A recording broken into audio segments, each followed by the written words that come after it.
Alors, c'est l'histoire d'un fermier, il vit sur une terre avec son fils, sa femme, et puis ils ont un cheval. Puis un bon matin, le fils oublie de fermer la barrière de l'enclos pour le cheval, puis le cheval se sauve. Fait que là, tout le village, ils vont voir, puis c'est un petit village, avec le monde, il commère, puis il papote un peu. Fait que là, ils vont le voir, puis ils disent « Hey, je suis tellement désolé, c'est dommage, hein, ça n'a pas de bon sens, c'est-tu plate, qu'est-ce qui t'arrive, t'as perdu ton cheval, puis t'en avais besoin dans ta ferme. » Puis là, le fermier, qui est très sage, dit « Ouais, peut-être, on verra. » 3 jours plus tard, le cheval revient avec un troupeau d'étalons sauvages. Puis comme dans le temps, Légende d'automne, je ne sais pas si vous vous rappelez que le beau Brad Pitt, là, il dirige tous les étalons à rentrer dans l'enclos. Bang! Du jour au lendemain, le fermier se retrouve avec un troupeau de chevaux. Et là, les villageois viennent le voir et disent « Hey, c'est écœurant, t'es tellement chanceux, ça n'a pas de bon sens, la vie, elle t'a gâté et que ça va bien tes affaires. » Le fermier qui est bien sage, il dit « Ouais, peut-être. On verra. » Une semaine plus tard, le fils du fermier, il est en train d'essayer de monter un des chevals. Il embarque dessus, il fait une fausse manœuvre, tombe en bas du cheval, se brise une cheville. Boy, et là, t'imagines, hein, les villageois s'en vont le voir, un après l'autre, ils amènent des coraux dates, puis des petits plats, puis ils disent « Hey, c'est vraiment triste pour ton fils, hein?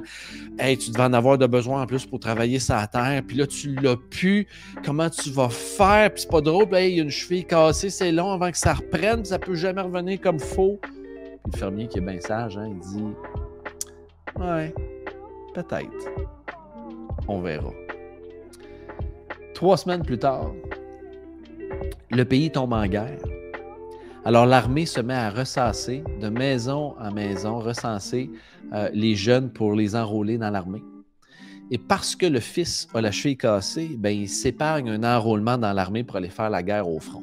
Fait que là, évidemment, là, tous les villageois, ils vont le voir. Puis ils disent « Oh mon Dieu Seigneur, que t'es chanceux, t'imagines-tu, ton fils serait parti à la guerre, hey, moi le mien, il est parti, toi le tien, il est pas parti, t'as épargné la guerre à ton fils. » Et le fermier, sage, répond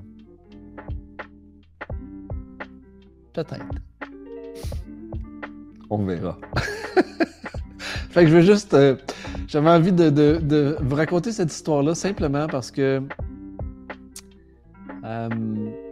ça brasse encore, hein? Oui, ça brasse encore. Puis, tu sais, moi, je suis pas du style à faire l'autruche. Je m'affirme pas du tout sur le sujet parce que c'est tellement des sujets de division, ça m'intéresse pas d'aller là. Moi, ma mission dans la vie, c'est plutôt d'unir les gens et les garder dans l'amour. Mais je pense que ce qui prédispose ça, ce qui met la table pour ça, c'est d'abord d'être dans l'amour avec soi-même, puis d'être dans la paix avec soi-même, d'alimenter la paix, de s'aligner. Alors, s'il y a une chose que je peux vous dire, c'est que peu importe votre perception de la situation, peu importe ce que vous vivez, rappelez-vous une chose. En ce moment, il y a un grand plan, là, peu importe ce que c'est, même si on ne le comprend pas, puis tout est en train de se passer, puis c'est bien correct. Fait que ce soit positif ou négatif selon vous, peut-être. On verra bien. Gardez votre sourire, continuez d'alimenter votre joie de vivre, votre amour. On est déjà dans l'arrivée prochaine du printemps. Bon, OK, je sais, je suis peut-être un peu d'avance, mais on est dans l'arrivée prochaine du printemps. Alors, moi, je reste dans l'heureuse attente du soleil qui revient nous réchauffer, de la neige qu'ils font. Puis en attendant, ben, je vais aller skier. Puis je vais profiter pour aller marcher avec mes chiens dehors, puis avec ma fille. Puis je vais continuer d'avancer parce que c'est ça la vie. Qu'est-ce que tu veux? C'est pas toujours des beaux soleils, des arcs-en-ciel. Des fois aussi... il y a des tornades puis des ouragans, puis c'est correct, ça fait partie de la vie. Puis je veux pas avoir l'air du gars qui est dans la surjoie, mais vraiment, j'ai pris la décision encore plus en 2022 que j'allais être heureux no matter what, que j'allais être bien no matter what. Peut-être que tu te dis, ouais, c'est facile à dire quand tu reviens du Sud, depuis une semaine, tu te fais bronzer, puis tout ce que tu as fait pendant une semaine, c'est de consommer de mariage puis manger. Je dis pas que ça l'aide pas, ça l'a aidé, mais quand même, ceci dit, je pense que c'est la décision la plus importante qu'on peut prendre dans notre vie, de décider de prendre soin de soi, de rester aligné, de diriger nos pensées dans la bonne direction. Puis tu sais, si tu veux être prêt pour l'amour, j'arrête pas de le répéter encore et encore, mais c'est pas compliqué. Il faut d'abord que tu émanes l'amour, il faut que tu vibres amour, il faut que tu sois amour pour toi, amour pour les autres et amour pour la vie. Alors c'est là que je veux te ramener aujourd'hui.